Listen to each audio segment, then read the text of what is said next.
Denvax. Dendritic cell therapy.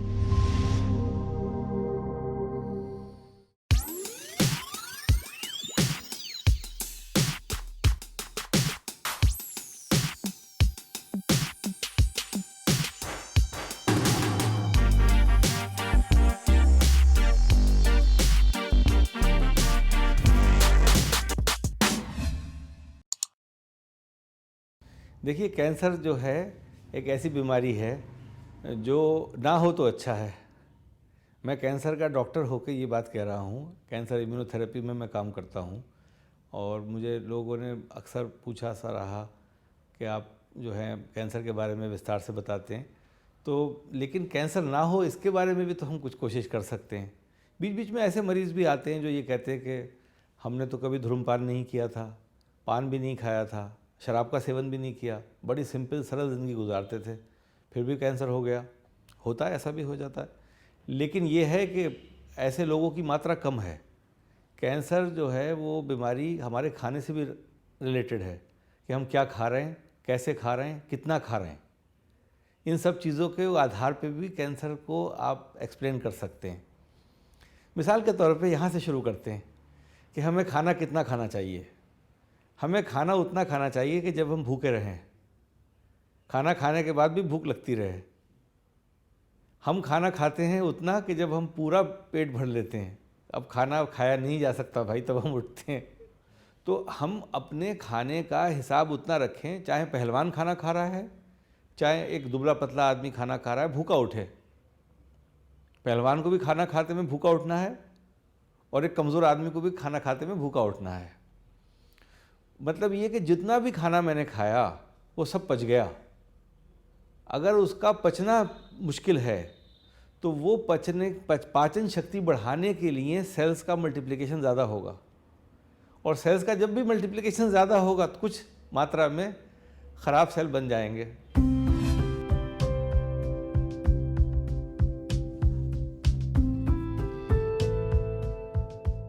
कुछ खाने ऐसे होते हैं जो हम बोलते हैं अंग्रेज़ी में इन्फ्लेमेटरी फूड्स हैं। पल्सेस इन्फ्लेमेटरी फूड्स में आती हैं। पल्सेस से मुराद है दालें, जो हम दाल खाते हैं। आपने कभी भी बाहर जो लोग जाते हैं, आजकल तो सभी लोग बाहर जाते हैं, बाहर जाना कोई, आपने कभी नहीं देखा होगा अंग्रेज़ दाल खाते हैं। दाल खाता हुआ अंग्रेज़ आपको बहुत कम मिला होगा, शायद मिला ही नहीं होगा। चाहे वो अमेरिका में हो, चाहे वो साउथ अमेरिका, नॉर्थ अमेरिका हो, चाहे यूरोप हो, दालों का खाना बहुत नहीं माना जाता है।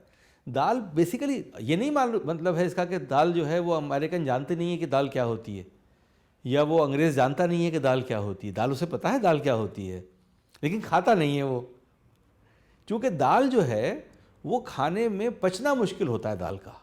दाल की जो हमारी पाचन शक्ति है उसको बहुत कार्य करना पड़ता है उसको पचाने में। जैसे कि मिसाल के तौर पे बेसन आप खा लें तो बेसन से पेट खराब हो जाता है यूजुअली। हम कहते हैं तेल से हो गया, लेकिन बेसन खुद भी एक भारी खाना है। बाजरा बहुत भारी खाना है, बाजरे की रोटी खाना बहुत मुश्किल है। गेहूँ तकरीबन हम सब खा लेते हैं। इसी हिसाब से अगर गेहूँ की तुलना दाल से करें तो दाल बहुत भारी खाना है। भारी खाना जो देर तक पेट में रहे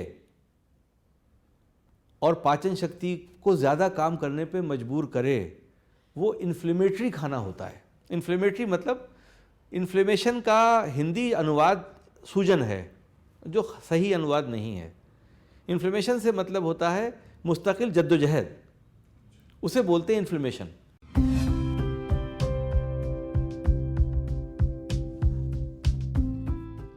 देखिए, खाने में भारत में हम दूध का सेवन बहुत करते हैं। वो चिकनाहट प्रोड्यूस करता है शरीर के अंदर। आपकी त्वचा जो है चमकती है। जब हमें एक तो फुल क्रीम मिल्क लेना चाहिए। आज की जो रिसर्च है वो ये कहती है कि कोलेस्ट्रॉल हमारे लिए बहुत अच्छा होता है। कोलेस्ट्रॉल अच्छा होना ही चाहिए। कोलेस्ट्रॉल से मुराद होती है चिकनापन। कोलेस्ट्रॉल जो है वो चिकनाहट प्रोड्यूस करता है शरीर के अंदर। आपकी त्वचा जो है चमकती है जब कोलेस्ट्रॉल अच्छी होती है। मोटे लोगों की त्वचा देखा है ना, चमकती है। दुबले पतले लोगों की उतनी त्वचा चमकती नहीं है। दूसरा ये कि जोड़ होते हैं हमारे शरीर के, ये जब हम जोड़ चलाते हैं तो इनमें चिकनापन होना चाहिए। ये भी कोलेस्ट्रॉल पे आधारित है। कोलेस्ट्रॉल दो प्रकार की होती है, एक गुड कोलेस्ट्रॉल, एक बैड कोलेस्ट्रॉल। कहते थे बैड कोलेस्ट्रॉल कम होना चाहिए, लेकिन क्या है, कोलेस्ट्रॉल टोटल हम जब लेंगे ना तभी गुड भी बढ़ेगी और तभी ख़राब भी बढ़ेगी। लेकिन कोलेस्ट्रॉल से पाया गया कि कोलेस्ट्रॉल जो है, नई नई चीज़ें होती रहती हैं। देसी घी जो है बहुत अच्छा माना जाने लगा आज की तारीख में।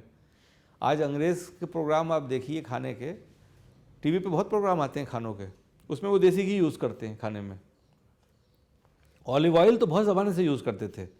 अच्छा, देसी घी का उन्होंने अंग्रेज़ी भी नहीं करी है, तर्जुमा भी नहीं है उनके पास, तो वो देसी घी ही बोलते हैं उसको। तो हम उनसे सुन रहे हैं, सीख रहे हैं, देसी घी खाना चाहिए। लेकिन देसी घी कहाँ का खाना चाहिए? बाज़ार का देसी घी है या नहीं मुझे नहीं पता। घर का देसी घी खाना चाहिए। जितना भी घी देसी घी निकले, घर में यूजुअली हमारे घर में 1 किलो 2 किलो दूध तो आता ही है। उसकी बलाई जो है वो दिन भर के घी के लिए